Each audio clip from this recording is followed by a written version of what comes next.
Hurricane Ian made landfall this afternoon on Florida's western coast. Cronkite News reporter Alexia Stanbridge is in the newsroom with more on how the storm is impacting travel here in the valley.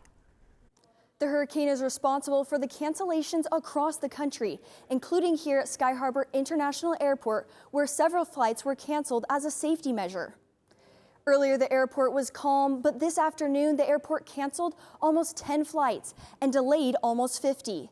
Heather Shelbrack, a spokesperson for Phoenix Sky Harbor International Airport, says to expect some cancellations and delays if your flight is connecting through or going to Florida. Shelbrack suggests patience and staying up to date on your flight. We do recommend that travelers check their flight status with the airline just to make sure that if they had a connecting flight that was originating or connecting through one of those airports, it may be delayed or canceled. And reach out to your airline because they have hurricane travel policies, storm travel policies, where they'll allow you to switch your flight or cancel it depending on what the situation is. A recent check of Tucson International Airport shows a few delays, but no cancellations. In the newsroom, Alexia Stanbridge, Cronkite News. Rain from Hurricane Ian is projected to cause flooding throughout much of western and central Florida. Payton Major joins us from the Cronkite News Weather Center with details on the storm's damage and where it's headed.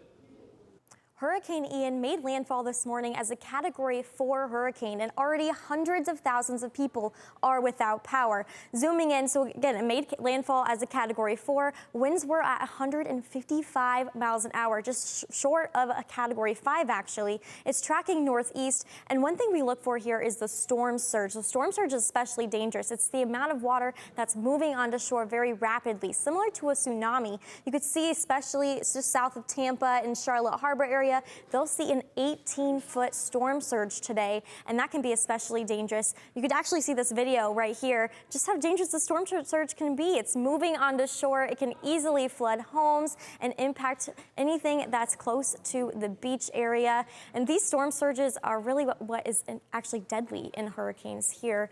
Now we're going to look at the radar of Hurricane Ian here. You can see that the eye is actually already starting to close in. That means the storm is weakening, but it's going to move northeast. Actually, as soon as tonight, it'll be a Category 3. So it's already weakening, and then it'll move through Orlando tomorrow, already not being a hurricane anymore. So it's going to rapidly decrease in strength tonight, and then it'll move into the Atlantic briefly and then move into Georgia and South Carolina by Friday and into Saturday.